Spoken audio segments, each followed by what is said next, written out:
He reiterated his call for fair and reciprocal trade, floating the possibility of bilateral agreements with countries in the region that abide by those principles. When the United States enters into a trading relationship with other countries or other peoples, we will, from now on, expect that our partners will faithfully follow the rules just like we do. We expect that markets will be open to an equal degree on both sides, and that private industry, not government planners, will direct investment. Unfortunately, for too long and in too many places, the opposite has happened.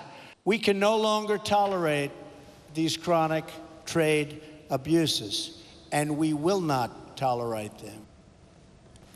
Trump said for too long the U.S. has opened its economy by reducing tariffs and trade barriers without other countries doing the same. From this day forward, we will compete on a fair and equal basis. We are not going to let the United States be taken advantage of anymore.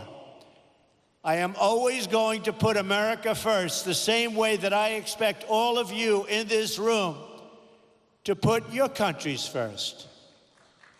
I will make bilateral trade agreements with any Indo-Pacific nation that wants to be our partner and that will abide by the principles of fair and reciprocal trade.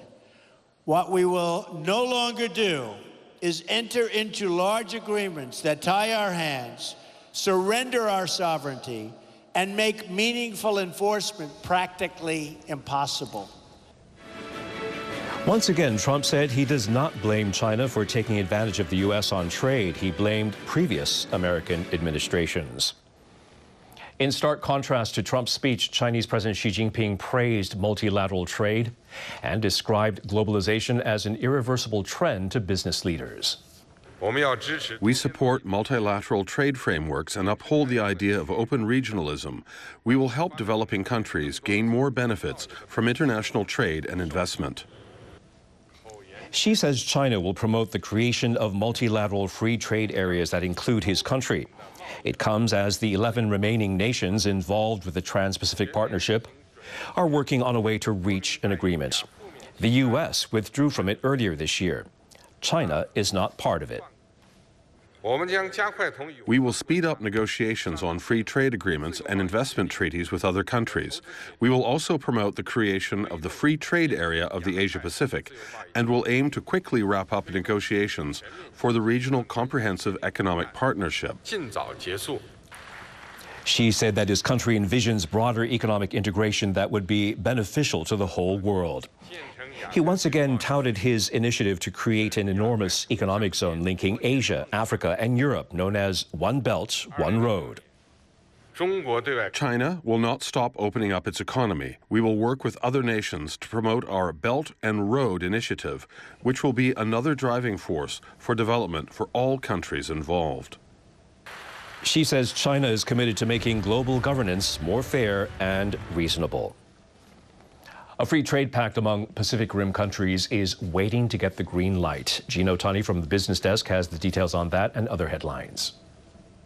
The leaders of the 11-member countries of the Trans-Pacific Partnership Free Trade Deal have decided to postpone their summit scheduled for Friday in Vietnam. The decision was taken after Canada asked that the meeting be put off. Japan, a co-chair at the meeting, earlier said that an agreement in principle had been reached among the 11 signatory countries, and it said the leaders had planned to confirm a broad ministerial agreement to put the pact into effect without the participation of the United States.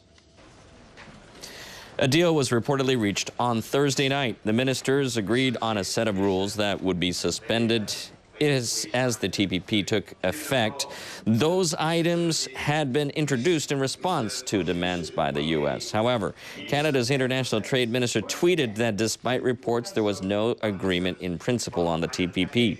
The future of the TPP was thrown into question in January after U.S. President Donald Trump decided to withdraw from the pact.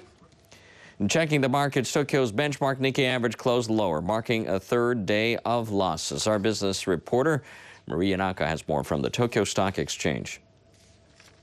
Many investors have been booking profits from recent rallies. They also found it difficult to get back in a buying mood after Thursday's plunge. So let's see how Tokyo shares closed this Friday, November 10th. The Nikkei ended 0.8% lower at 22,681. The broader topics finished the day down by 0.7%. The Nikkei did manage to mark a 9th week of gains, climbing 0.6%. The benchmark rose above 23,000 for the first time in almost 26 years on Thursday. But investors then started taking profits. Now we're in prime earnings season here in Tokyo, and many shares moved on corporate results. Tire maker Britain